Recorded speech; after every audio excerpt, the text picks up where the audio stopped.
ನಮಸ್ಕಾರ. ನಾ ಮಂಗಸುಳಿ ಗ್ರಾಮದ ರಹಿವಾಸಿ. 2011ರಿಂದ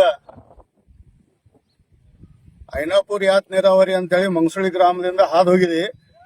ಆದರೂ ಇನ್ನೂವರೆಗೆ ಈಗ ಚಾಲೂ ವರ್ಷ 2025 ಇದ್ರೂ ಇನ್ನೂವರೆಗೆ ನಮ್ಮ ರೈತ ಬಂಧುಗಳಿಗೆ ಯಾವುದೋ ಒಂದು ಪರಿಹಾರ ಬಂದಿಲ್ಲ. ಮತ್ತು ನಮ್ಮ ಕೆನಲ್ ಬರೀ ಮಳೆಗಾಲನಾಗ ಸ್ಟಾರ್ಟ್ ಆಗ್ತೈತಿ, ಅದು ತಿಂಗಳು 2 ತಿಂಗಳು ಅಷ್ಟೇ. ಆ ಸಂದರ್ಭದಾಗ ನಮ್ಗೆ ನೀರಿನ ಅವಶ್ಯಕತೆ ಇರಂಗಿಲ್ಲ. ಆದ್ರೆ ಮುಂದೆ ನೀರು ಹೋಗ್ತಾವ, ನಮಗೆ ನೀರು ಇಲ್ಲ. ಈಗ ಎಷ್ಟು ವರ್ಷ ಆಯ್ತು, ಪ್ರತಿಯೊಂದು ಆಫೀಸಕ್ಕೆ ನಾವು ಎಡ್ಕಾಡಿ ಕೈಕಾಲು ಬಿದ್ದು ಅವ್ರಿಗೆ ಸ್ಪಂದಿಸಿ ಎಲ್ಲ ಕಾಗದ ಪತ್ರಗಳನ್ನು ಡಾಕ್ಯುಮೆಂಟ್ಗಳನ್ನು ತಯಾರು ಮಾಡಿ ಅವ್ರಿಗೆ ಕೊಟ್ಟರು ಸಹಿತ ಬರೀ ನೋಡುನು ಮಾಡುನು ಅಂತೇಳಿ ಅಸೋಷನ್ ಕೊಡ್ತಾ ಇದ್ದಾರ.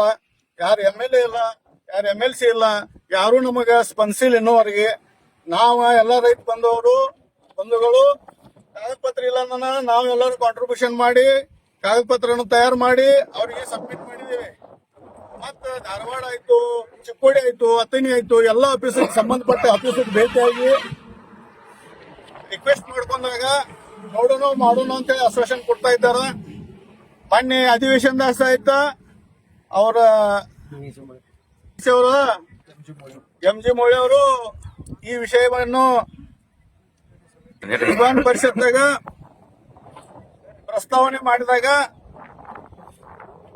ಬೇಗ ನಮ್ಗ ಪರಿಹಾರನ ಕೊಟ್ಟು ಶಿವಕುಮಾರ್ ಅವರು 15 ದಿವಸನಾಗ ನಿಮ್ ಪರಿಹಾರನ ಮುಡಿಸ್ತೇವಂತ ಹೇಳಿದಾರೋ. ಆದ್ರೂ ಇನ್ನೂವರೆಗೆ 4 ತಿಂಗಳಾದ್ರೂ ಸಹಿತ ನಮಗ ಯಾವುದೋ ಒಂದು ಪರಿಹಾರ ಸಿಕ್ಕಿಲ್ಲ. ಇದು ಆದಷ್ಟು ಬೇಗ ನಮಗ ಪರಿಹಾರನ ಕೊಟ್ಟ ನಮ್ಮೆಲ್ಲ ರೈತ ಬಂದವರಿಗೆ ಇದನ್ನ ಮಾಡಬೇಕು. ಇಲ್ಲ ಅಂದ್ರೆ ನಾವು ಈ ಕೆನಲ್ ನಮ್ಮ ಅಡಿಯಾಗ ಹೋಗಿದಾವ್, ನಾವು ಬಂದ್ ಮಾಡ್ತೇವೆ. ಎಲ್ಲಾಯ್ತು ನಾವು ಒಂದು ಆಂದೋಲನ ಮಾಡ್ತೇವೆ, ಆತ್ಮದಾನ ಮಾಡ್ಕೋತೇವೆ.